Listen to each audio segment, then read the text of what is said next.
Alors il fallait faire des kilomètres, vous savez, dans les haies, dans les chemins, dans les champs, quand on savait où il y avait quelqu'un qui faisait rien. C'était des jeunes pousses d'un an ou deux en bas. Ah, c'était l'hiver. Oui, parce qu'il fallait attendre que la sève soit tombée, si vous voulez, que le bois soit en sommeil. Hein. Oui, Donc vous ramassiez de quoi en faire quelques casiers. quelques casiers, oui. Puis après.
Ensuite, on rajoutait les mètres, parce que ça, on appelait ça les mètres.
Vous n'avez pas froid? Non, ça va. Ça va. Oh, super.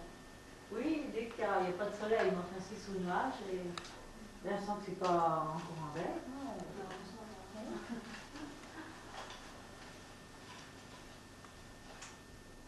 C'est très éclairé. C'est très clair. Oui, ça va. Oui. En plus, ça empêche de... Ça donne du. Oui, c'est pour ça, sans ça, comme la pluie...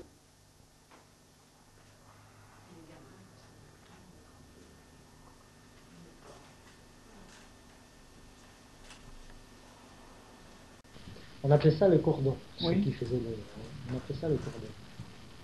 Et ensuite, quand on avait fait les deux tours, on commençait à en rajouter de nouveaux. J'ai du bois qui ne travaille pas très bien.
éviter qu'elle se...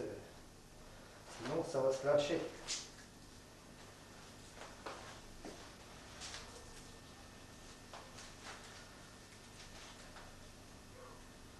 Voilà.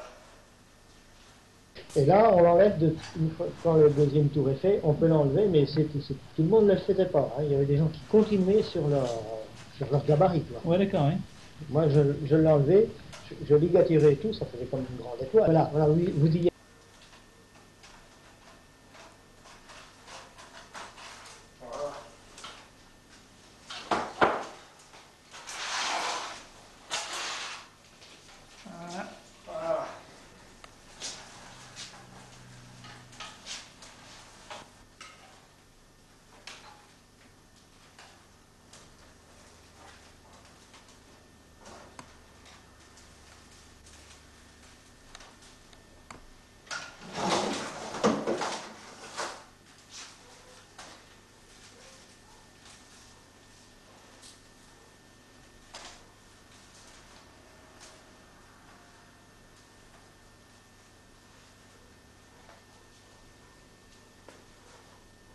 Voilà. Voilà.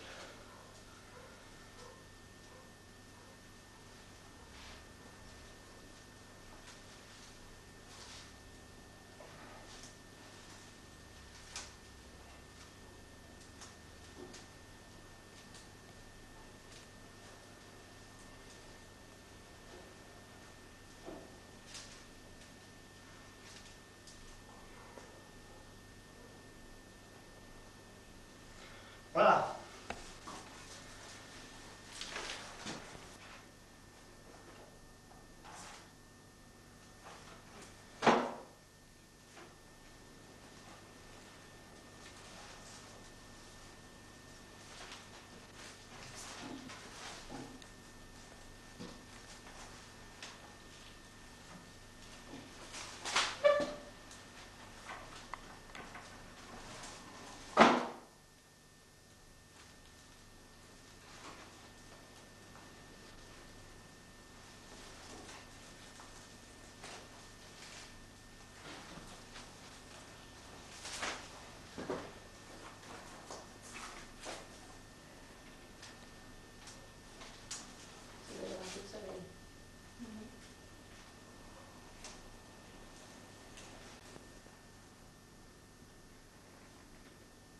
Il y a des détails sur toute la ligne.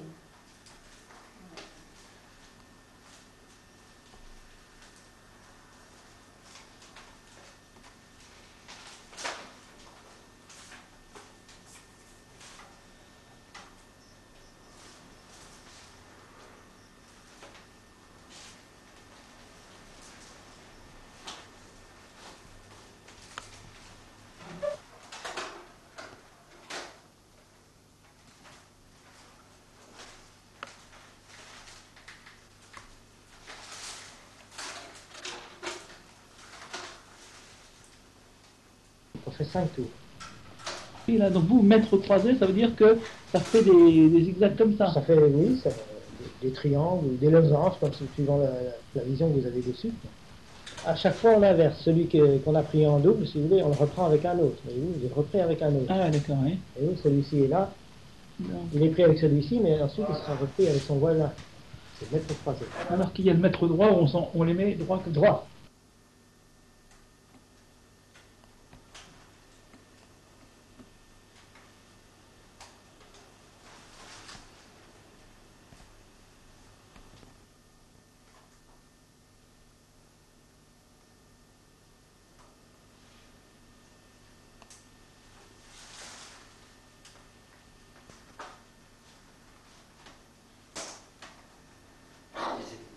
Ça tient vu.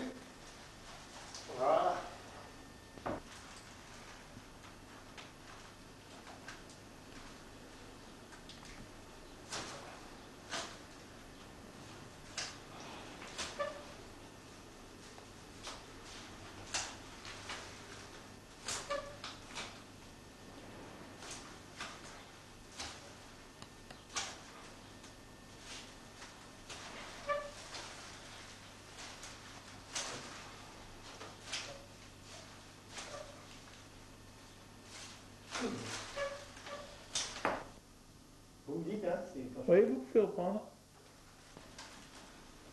Il y a un problème.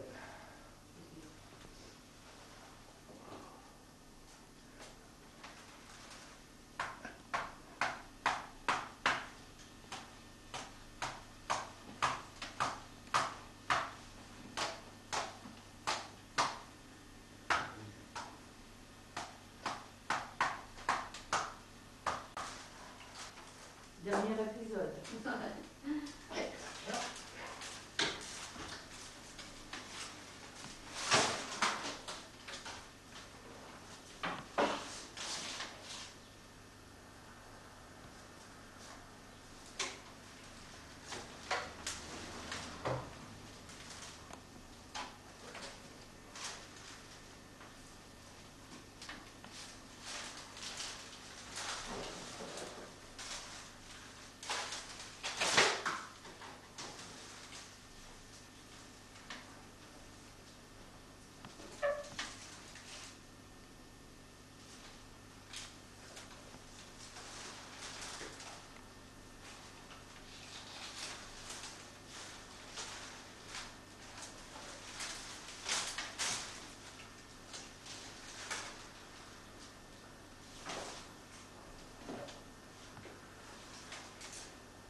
certains, on mettait encore un an. Le premier qui était embarqué, c'était plus facile. Pas tout le monde, hein. Ça c'était un choix. Hein. Donc au-dessus, il y avait eu une anse. Voilà, Ou un anse, on mettait un an. D'accord. C'est pris de chaque côté comme ça. Mais tout le monde ne le faisait pas. Hein. D'accord, oui. C'était,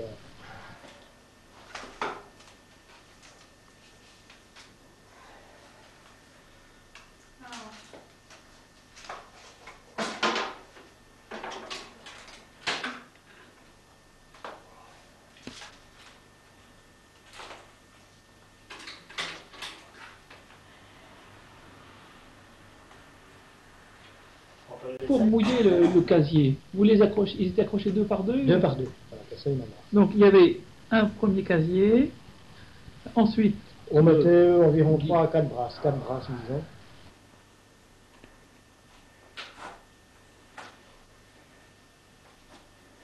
Voilà. Bon, vous dites au suivant. Oui, c'est ça. Le suivant, c'était en bord. C'était non, pardon. Ah oui. Vous mettiez quelle distance, vous, entre les deux? Oh, 4 brasses, 3 brasses, ça faisait environ quoi, 3 brasses quand c'était frappé, quand on s'était amarré. Hein. C'était pareil quand... Bon, alors là,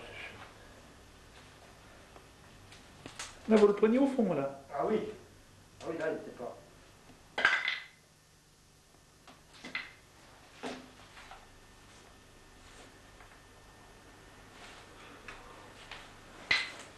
Là.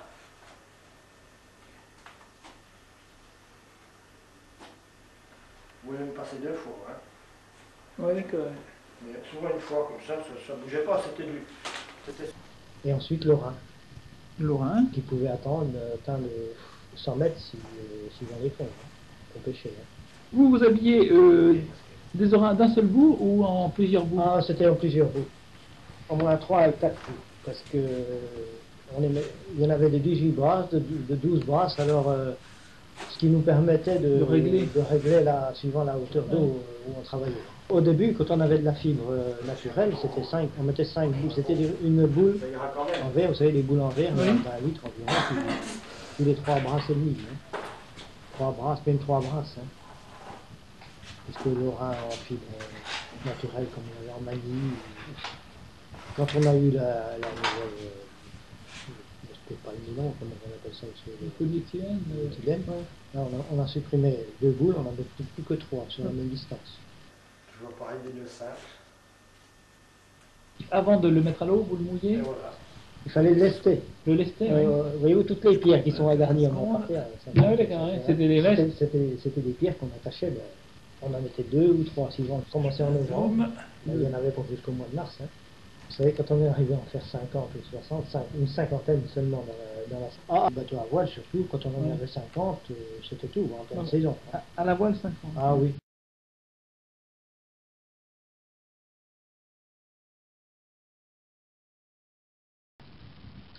Alors, donc, vous, la reine, elle était mouillée ici, à Costa-Rica. Oui. Donc, vous preniez le cajot pour aller à bord. Voilà, pour aller à bord. Vous tirez sur le ras-le-bord, vous allez chercher votre Oui. plate. Donc, vous allez à la reine. Et alors, où est-ce que vous alliez habituellement comme lieu de pêche? Toujours sur le nord, si vous voulez. Ce qui était un handicap quand il y avait des vents sud, parce que pour les mouiller, ça allait très bien, mais quand on les relevait, par exemple, si on les relevait toujours en allant vers le nord. Oui. Parce que c'était les premiers qui arrivaient à... Parce qu'à un certain moment, les casiers, les flotteurs n'étaient pas sur l'eau. Hein. Quand la mer remontait ou descendait, si vous voulez. Parce Oui. qu'à un certain moment, ils partaient sous l'eau avec la puissance du courant qui est ici. Il fallait se trouver un peu avant l'étal. Ah, ça faisait couler le flotteur. Ah, d'accord. Hein. Si vous aviez 3, 4 ou 5 nœuds de courant dans les grandes marées, il n'y avait qu'une période donnée pour dès qu'ils remontaient. C'était souvent les plus près de terre qui remontaient les premiers. Oui, d'accord. Hein. Alors, vous les mettiez donc en bande, Sur le nord, comme ça. plein nord, comme ça. Plein nord, oui, en général. Et vous en mettiez, général. vous les mettiez pas tous les 50 en bout, comme ça Ah non, par bande, non, c'était par... qu'est-ce qu'on pouvait charger disons, dans par amarre, on pouvait mettre 8 amarres, disons. Hein. Donc, 8 amarres. Ça faisait 6 casiers, c'était plus du tout le travail. Non. Et après, vous mettiez une autre bande ailleurs? C'est ça. On étageait, si vous voulez, vers le nord, en pleine saison, disons pour le homard, on étageait vers le nord. Hein. Les crabes, oui, les crabes souvent on les mettait dans Et le il tonneau. était là, le tonneau? Ah, toujours à proximité, oui, Ouais. sur le banc arrière, Oui. côté du banc arrière. Et puis, les homards Ben, les homards, on enveloppait ça quand c'était la saison, vous savez, avec des algues, ou même dans les voiles, quand... Non. Oui, oui, les voiles servaient un peu, les voiles, pas toutes, parce que mais souvent la pointe qu'on avait à l'arrière, elle servait souvent à ça, ou à un Ouais. petit phoque. Ouais, d'accord. Quand c'était pas utilisé, bon, on s'en servait, vous savez, c'était pas... Ah, d'accord. Voilà, donc, et vous reboîtiez tout de suite peut-être? Ah oui, oui. Donc votre cage à boîte, elle était... Dans un seau. Dans un Souvent, seau. vous savez, on avait, à l'époque, quand j'ai commencé, c'était le seau en bois. Hein, c'était encore un petit tonneau qui était coupé en deux, on faisait un seau, parce que c'était mieux qu'un seau galvanisé qui dérouillait. Mais Ah, enfin, c'est le ça. seau galvanisé. Disons que moi, j'ai connu des bonnes pêches. Je peux faire facilement, en pleine saison, hein, 60-70 kilos hein, de homard. Hein. En période de morteau, quand c'était... bon, surtout en juillet. Et puis ça durait environ un mois, la bonne pêche de homard. Puis après, ça commençait à décliner. Enfin, souvent début septembre. Hein. Fin août, début septembre. Et vous vendiez à un marailleur particulier? Oui, oui, oui. Bon, c'était un monsieur, je sais pas, Coste- Costi,